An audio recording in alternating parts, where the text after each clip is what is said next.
Oke, halo teman-teman semuanya. Nah, di video kali ini kita bakal membahas tentang stoichiometry nih, terutama tentang konsep mol itu sendiri. Nah, teman-teman semua pasti udah sering ya ketemu dengan satu kata ini di kimia, yaitu mol. Apa sih mol itu? Nah, mol itu sebenarnya simpelnya menyatakan jumlah, teman-teman.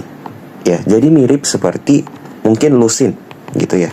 Kalau misalkan satu lusin itu kan sama dengan 12 buah gitu ya. Jadi misalkan aku punya 2 lusin jeruk, oh artinya aku punya 24 jeruk. Kayak gitu. Contoh lain misalnya satu rim. Rim ini biasanya kita nyatakan dalam untuk urusan sama lembaran kertas gitu ya. Nah, satu rim ini itu terdiri dari 500 lembar. Jadi kalau aku punya 3 rim, berarti ada 1500 lembar. Konsepnya sama, teman-teman. Mol itu mirip seperti di atas nih, lusin, rim, atau yang lain lah.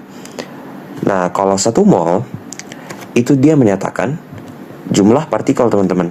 Di mana satu mol itu ada sebanyak 6,02 kali 10 pangkat 23 partikel. Ini angka yang sangat besar ya. Kalau triliun aja itu hanya 10 pangkat 12. Cuman di sini 10 pangkat 23. Nah, bilangan ini 6,02 kali 10 pangkat 23 kita sebut sebagai bilangan Avogadro. Nah, jadi bilangan Avogadro itu menyatakan dalam satu mol itu ada berapa partikel sih? Contoh, misalkan aku punya 1 mol donat. Aku nggak langsung pakai contoh atom di kimia ya, biar lebih kebayang nih.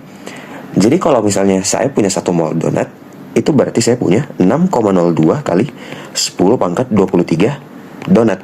Kira-kira kayak gitu aja, teman-teman. Sama persis kalau misalkan aku nyatain dalam rim. Oh, aku punya 1 rim donat. Kalau misalnya aku punya 1 rim donat, artinya aku punya, ya sama aja 500 donat. Gitu. Ya. Kalau misalkan aku punya 3 mol donat, artinya aku punya berapa? Betul, 3 kali 6,02 kali 10 pangkat 23. Tinggal dikali bilangan Avogadro aja kan. Jadi dapat 18,06 kali 10 pangkat 23. Kira-kira kayak gitu, teman-teman. Nah, untuk mol sendiri di kimia itu sering kita tukar dengan satuan lain ya. Jadi ada beberapa satuan yang bisa kita konversi ke mol atau satuan tersebut ke mol. Jadi sebaliknya gitu ya. Yang pertama ada gram. Gram ini menyatakan massa gitu ya. Kemudian yang kedua ada jumlah partikel. Ini sebenarnya mungkin agak ambigu ya. Loh, tadi kan mol menyatakan jumlah partikel, kenapa ada jumlah partikel lagi? Itu apakah berarti dikonversi ke diri sendiri? Sebenarnya nggak gitu. Ini maksudnya yang jumlah partikel yang dihitung secara manual, teman-teman. Jadi tadi misalnya di sini dari mol kita ubah ke jumlah partikel yang secara literal, yang beneran dihitung secara manual gitu. Jadi istilahnya form yang lebih rumitnya. Jadi dari mol diubah ke sini, mol diubah ke sini. Itu maksudnya, teman-teman. Nah, kemudian yang ketiga ada volume. Dan yang terakhir ada konsentrasi. Nah, kita bahas dari jumlah partikel dulu, teman-teman. Nah, untuk hubungan antara jumlah partikel dengan mol itu bisa dinyatakan dengan rumus seperti ini, teman-teman. Jadi, jumlah dalam mol ya sebenarnya sama-sama jumlah gitu ya. Cuman kita mengkonversi dari mol ke satuan yang partikel gitu.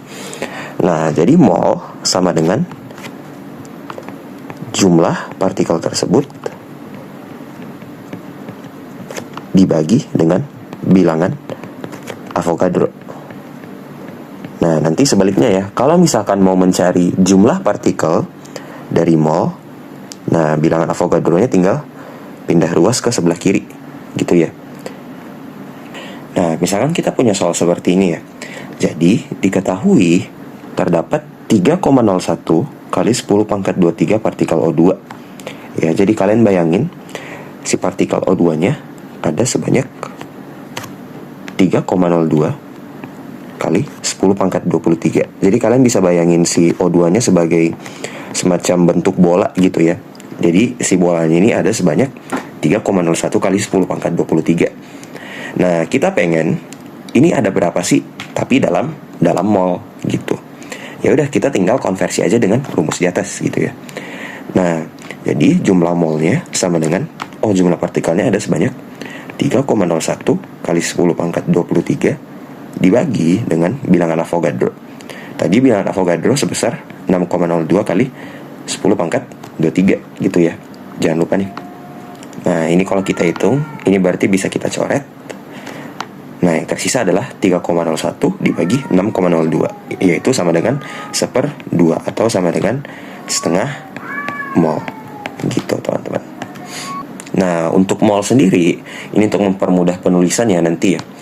Mol itu kita simbolkan sebagai M, teman-teman. Ya. Dan jumlah partikel kita simbolkan sebagai N besar.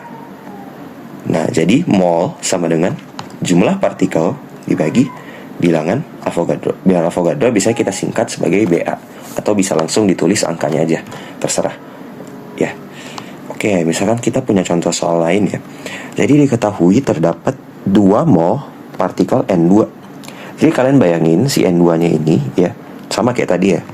Jadi bayangin aja dia adalah sebuah bola ya. Yang mana ada sebanyak berapa di situ? Ada sebanyak 2 mol. 2 mol tadi ya, berarti ada 2 dikali 6,02 kali 10 pangkat 23. Itu untuk menentukan total partikelnya gitu kan. Nah, cuman kita partikan yang ditanyain. Tentukanlah total jumlah partikel nitrogen yang ada. Nah, ini teman-teman semua harus hati-hati nih. Karena yang ditanyain itu partikel nitrogennya aja, bukan N2 ya. Jadi dia mau hitung total atom N ya, si nitrogen ini itu ada berapa sih gitu. Nah, coba kita bedah dari si partikel N2 dulu ya. Nah, partikel N2 di sini ini menunjukkan ada angka 2 nih di sini, teman-teman. Itu berarti partikel N2 mengandung 2 atom nitrogen. Nah, karena setiap satu N2 mengandung 2 nitrogen, maka total nitrogennya ada sebanyak 4 mol jadinya, gitu kan. Nah, berarti total jumlah partikel nitrogen ya, jadi N dari N sama dengan ya jumlah molnya dikali bilangan Avogadro. Kok bisa dapat rumus ini, Kak? Balik lagi ke rumus yang tadi. Ingat bahwa mol sama dengan total jumlah partikel dibagi bilangan Avogadro gitu ya. Berarti total jumlah partikel sama dengan bilangan Avogadro-nya pindah ruas ke sebelahnya mol gitu kan. Jadi mol dikali bilangan Avogadro. Oke, mungkin biar nggak pusing, aku coba ganti deh yang ini. Ini maksudnya atom nitrogennya gitu ya. Jadi jumlah partikel, total jumlah partikel atom nitrogennya ada berapa? Itu dirumuskan seperti ini. Oke, kita coba hitung. Berarti total jumlah partikel nitrogennya ada sebanyak mol dari si nitrogennya itu dikali dengan bilangan Avogadro.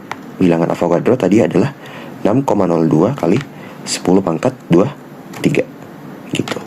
Berarti 4 mol dikali 6,02 kali 10 pangkat 23. Oke, ini diperoleh 24,08 kali 10 pangkat 23, atau kalau kita sederhanakan, kita bakal peroleh 2,408 kali 10 pangkat 24. Nah, inilah total partikel nitrogen yang ada di dalam 2 mol N2. Gitu, teman-teman. Oke, mungkin sekian untuk jumlah partikel ya. Nah, untuk satuan-satuan lainnya kita bakal bahas di video selanjutnya, teman-teman.